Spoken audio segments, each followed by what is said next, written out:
जय हिंद दोस्तों। हम आंसर राइटिंग कर रहे थे। क्वेश्चन हमारे सामने, भारत के राष्ट्रीय स्वतंत्रता संग्राम के दौरान शांति और सुरक्षा के खतरे से निपटने के लिए भारत कौन सी महत्वपूर्ण नीति और तरीके अपनाता रहा है।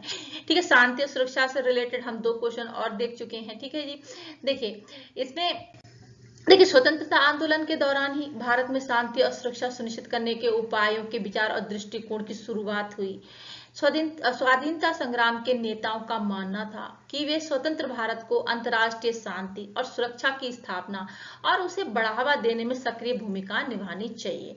तो स्वाधीनता संग्राम के नेताओं का क्या मानना था कि स्वतंत्र भारत को अंतर्राष्ट्रीय शांति और सुरक्षा की स्थापना करनी चाहिए और उसे बढ़ावा देने में सक्रिय भूमिका निभानी चाहिए। ठीक है जी, देखिए स्वतंत्रता आंदोलन के समय की बात करें तो देखिए देश क्या था, विदेशी शासन के अत्याचार और सामाजिक असमानताओं से जूझ रहा था। हमारे नेताओं ने महसूस किया कि केवल राजनीतिक स्वतंत्रता ही पर्याप्त नहीं है, देश में स्थायी शांति और सुरक्षा सुनिश्चित करना भी उतना ही जरूरी है। उनका मानना था कि स्वतंत्र भारत को न केवल अपने नागरिकों के लिए बल्कि अंतर्राष्ट्रीय स्तर पर भी शांति और सुरक्षा बढ़ाने का काम करना चाहिए।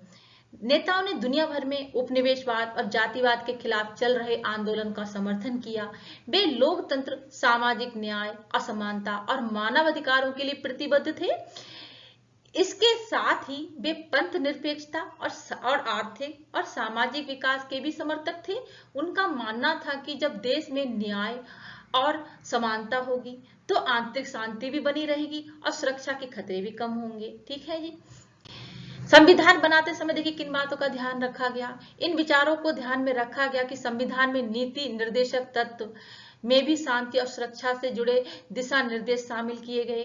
ठीक है जी, इन तत्वों के अनुसार राज्य का लक्ष्य है कि वे समाज में समान अवसर, न्याय, कल्याण सुनिश्चित करें। इससे न केवल नागरिक सुरक्षित रहेंगे बल्कि समाज में स्थिरता और संतुलन भी आएगा। ठीक है, ये सब पॉइंट हम मेंशन कर सकते हैं जब आंसर राइटिंग करेंगे तो। देखिए इसके अलावा हमारे नेताओं ने अंतर्राष्ट्रीय स्तर पर भी भारत की जिम्मेदारी को महत्व दिया। उन्होंने माना कि केवल देश की आंतरिक सुरक्षा ही पर्याप्त नहीं है बल्कि विश्व में शांति और सहयोग बढ़ाने में भी भारत की भूमिका महत्वपूर्ण होगी। यही कारण है कि स्वतंत्रता आंदोलन और संविधान ने शांति और सुरक्षा को हमारे राष्ट्र के मूल उद्देश्य में शामिल किया है। जब उद्देश्य का देखते हैं उसमें सब चीजें मेंशन की गई हैं। ठीक है, ये न केवल हमारे समाज को मजबूत और सुरक्षित बनाता है बल्कि भारत को दुनिया में एक जिम्मेदार और शांतिप्रिय देश के रूप में प्रस्तुत करता है।